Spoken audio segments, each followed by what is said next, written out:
तो वित्त मंत्री निर्मला सीतारमण ने आज लगातार 7वीं बार बजट पेश करने का रिकॉर्ड बनाया। 1 घंटे 23 मिनट के भाषण में उनका फोकस शिक्षा, रोजगार, किसान, महिला और युवाओं पर रहा। इसके अलावा नीतीश कुमार के बिहार और चंद्रबाबू देश के लिए भी बजट में खजाना खोल दिया गया। वहीं बजट में नई टैक्स रिजीम चुनने वालों के लिए अब 7,75,000 तक की इनकम टैक्स फ्री हो गई है, यानी उन्हें करीब 17,500 रुपए का फायदा हुआ है। पहली नौकरी वाले जिनकी सैलरी 1 लाख रुपए से कम होगी, उन्हें सरकार अधिकतम 15,000 रुपए 3 किश्तों में देगी। इसके अलावा कैंसर की दवा, सोना चांदी, मोबाइल फोन, बिजली के तार, x ray machine, solar sets, leather और सी फूड्स जैसी चीजें सस्ती हुई हैं।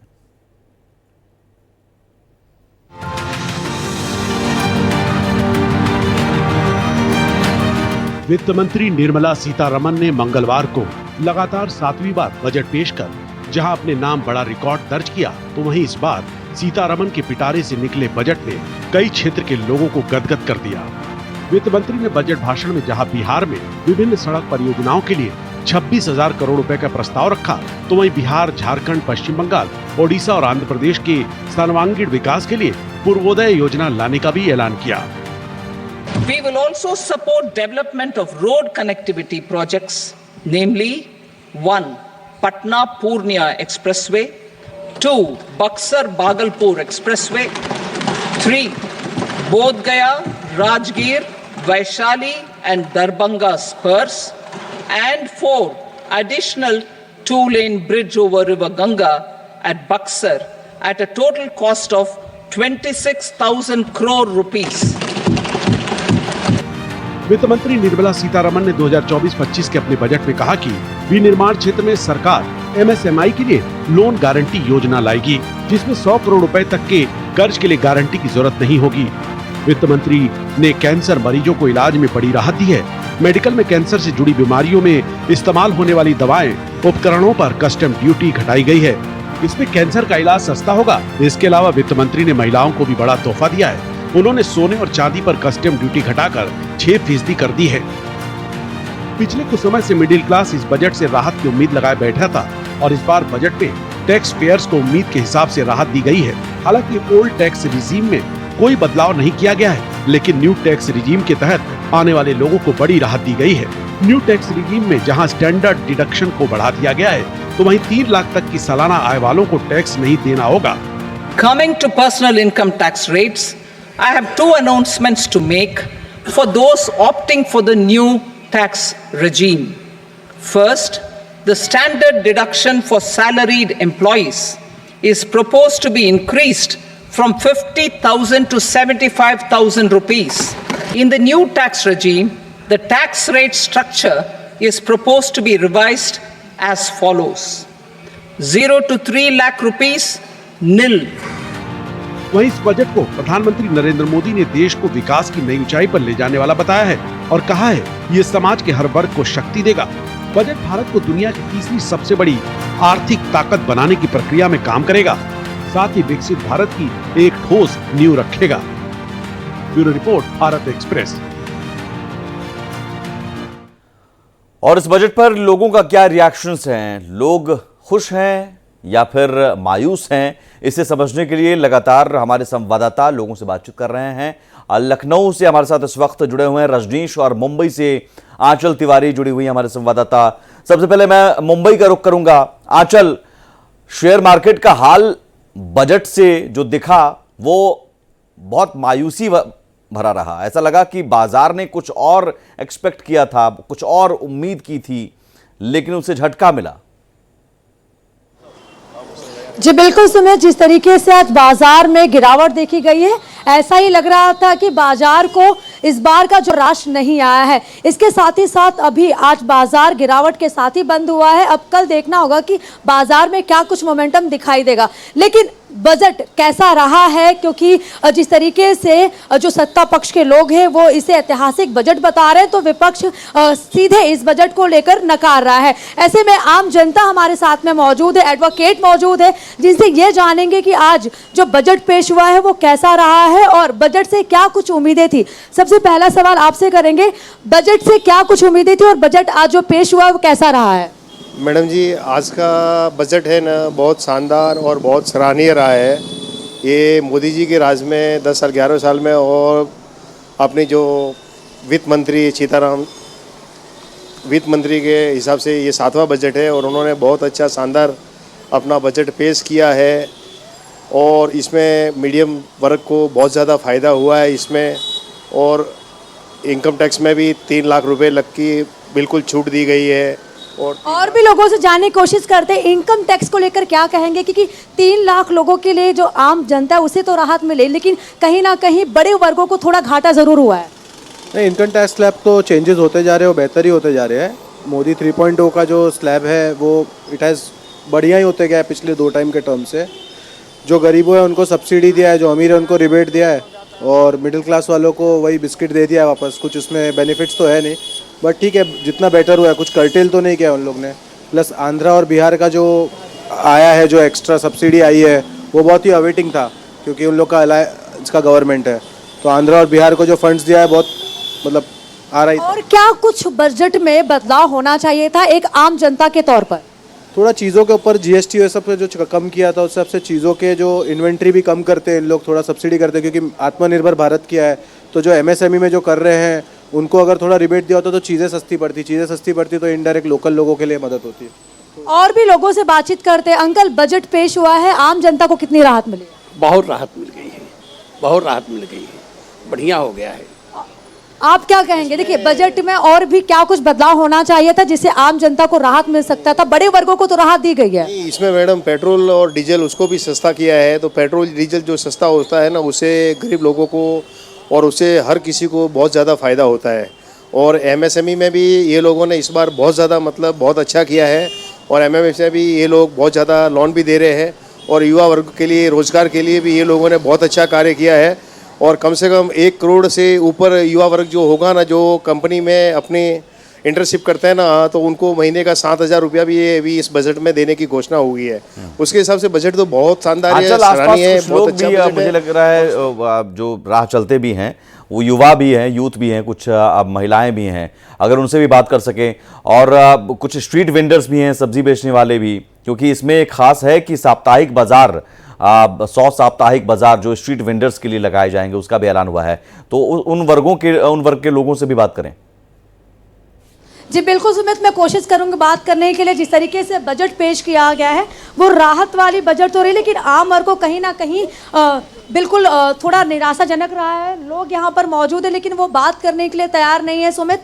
तो ऐसे में मैं कोशिश करूंगी कि मैं उनसे बात कर सकूं, लेकिन ओवरऑल जो बजट रहा है, जो आम जनता है वो खुश नजर आ रहा है। कुछ और लोगों से आप तब तक कोशिश करें बात करने की, तब तक मैं लखनऊ का रुख करूंगा। रजनीश हमारे साथ जुड़े हुए हैं, उनके साथ भी कुछ लोग हैं। लखनऊ का रिएक्शन, रजनीश। देखिए, प्री बजट है और लोगों को ढेर सारी उम्मीदें थी। तो लोगों की क्या उम्मीदें थी, खुद हम लोगों से बात करते हैं।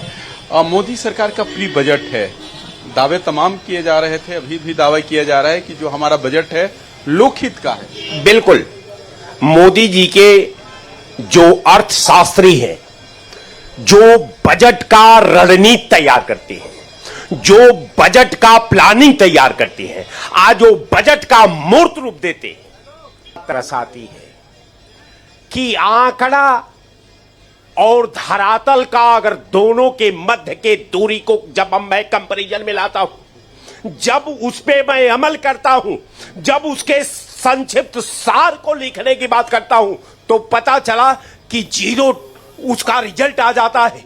अब आप बताइए कि भारत सरकार के बजट में जो हिंदुस्तान के नौजवानों ने सपना देखा था, जो महिलाओं ने सपना देखा था, जो उद्योगों ने सपना देखा था, जो रेल लाइनों ने सपना देखा था, कैसा रहा? मैं वही बता रहा हूं कि ये बजट हिंदुस्तान के गरीबों के साथ धोखा है, किसानों के साथ धोखा। आप क्या मान रहे हैं, जो बजट आया है, प्री बजट आया है, कैसा है?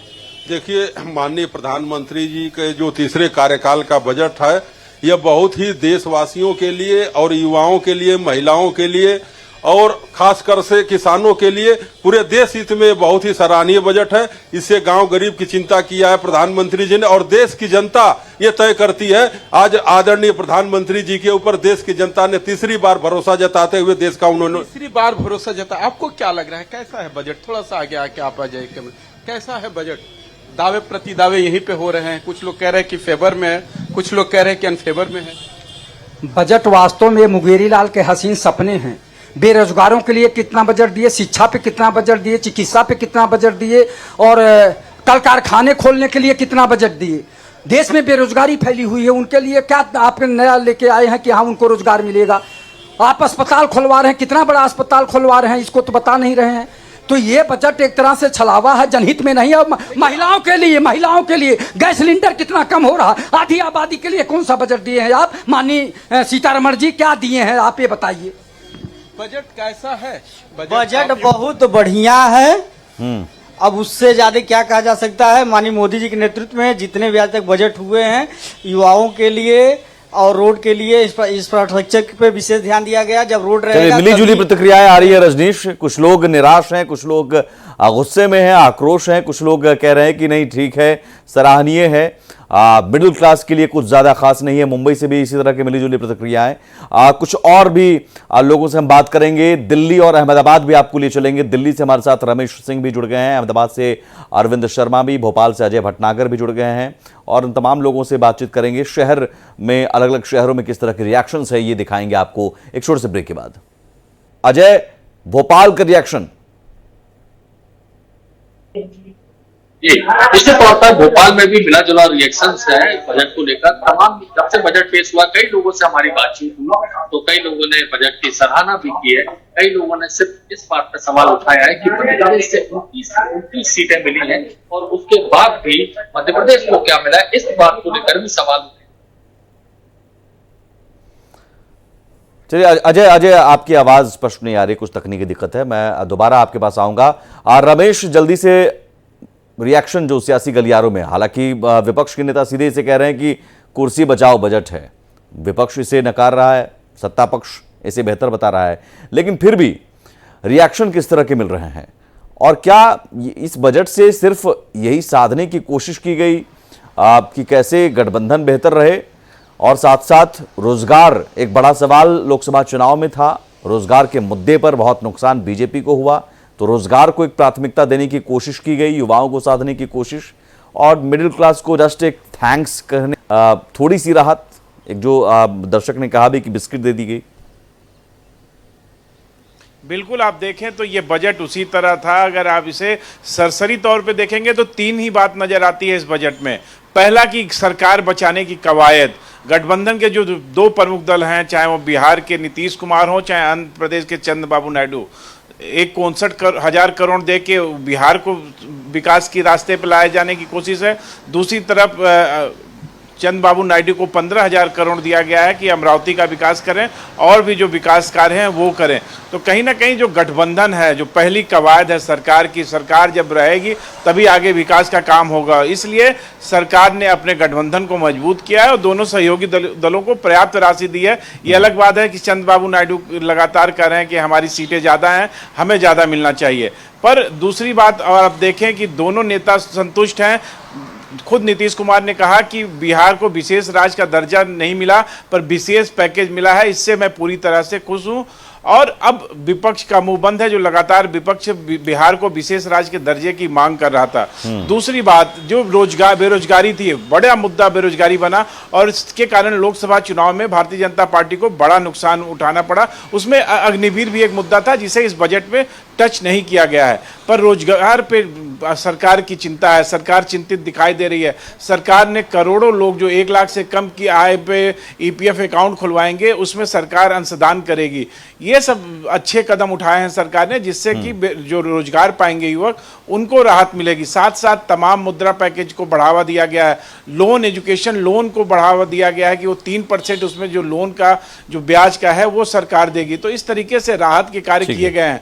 पर जितनी उम्मीदें मध्यम वर्ग को थी कि वो टैक्स बचेगा, टैक्स कम होगा, जिससे कि उनके हाथ में कुछ पैसा बचेगा, जिससे उनकी ज़रूरत की जो और चीज़ें हैं जिसको वो नहीं ले पाते हैं वो लेंगे। टैक्स पेयर इससे बहुत दुखी है, बहुत परेशान है। उनको जितनी उम्मीदें थी, मिडिल क्लास को एक तरह से कहा गया है कि जो टैक्स बचाने की जिम्मेदारी है वो आप खुद लीजिए और आप देखिए कि आप कैसे टैक्स बचा सकते हैं या फिर इन्वेस्ट कर सकते हैं, या आप बचत आपकी जिम्मेदारी है। ये सीधे सीधे एक संदेश। आंचल, आपके आसपास कुछ लोग हैं, बारिश भी हो रही है, मैं चाहूंगा जल्दी से उन्हें बात करके आप फ्री भी कर सकते हैं। जी बिल्कुल सुमित, जिस तरीके से पेश हुआ है उसको लेकर आम जनता खुश नजर नहीं आ रही है।